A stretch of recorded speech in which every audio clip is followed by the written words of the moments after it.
Del Evangelio de Marcos. Después de que Juan fue entregado, Jesús se marchó a Galilea a proclamar el Evangelio de Dios, y decía: Se ha cumplido el tiempo y está cerca el reino de Dios. Convertíos y creed en el Evangelio.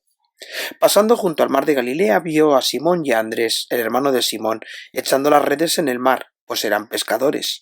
Jesús les dijo: Venid en pos de mí, y os haré pescadores de hombres. Inmediatamente, dejando las redes, le siguieron.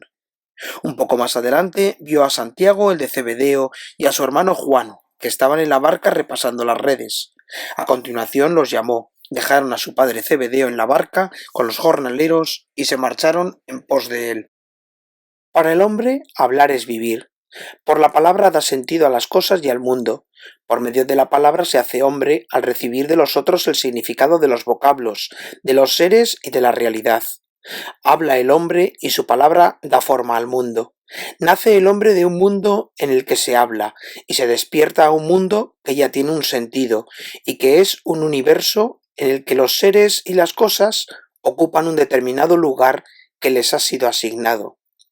Y a todo lo largo de su vida el hombre se arriesgará a hablar de lo que vive, de lo que siente y de lo que es, sin llegar nunca a agotar la palabra capaz de expresar la totalidad de su existencia. El hombre intenta decirse a sí mismo: para él, hablar es vivir.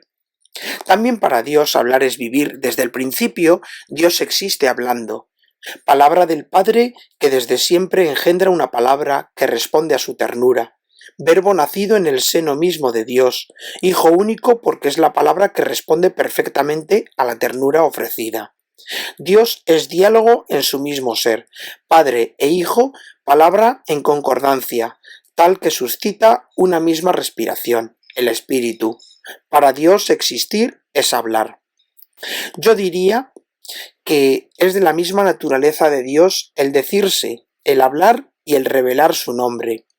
Pero la noticia extraordinaria de nuestra fe cristiana es esta: cuando Dios habla a los hombres, su palabra no es regulada por su ser divino, sino por el espíritu del hombre con el que entra en comunicación.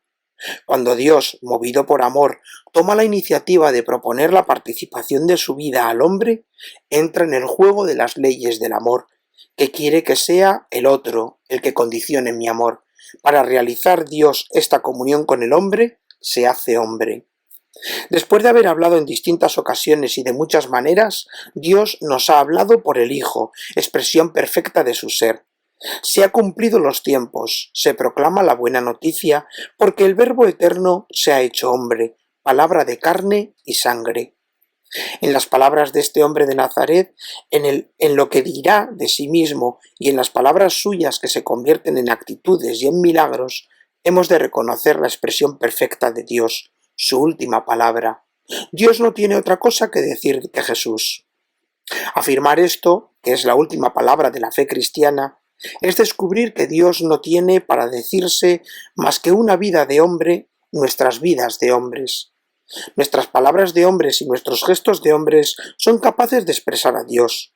Cuando Dios se ha hecho en Jesucristo, ya no le queda nada por decir, pues a partir de ese momento Dios encontró a un hombre que responde perfectamente a su proposición de alianza.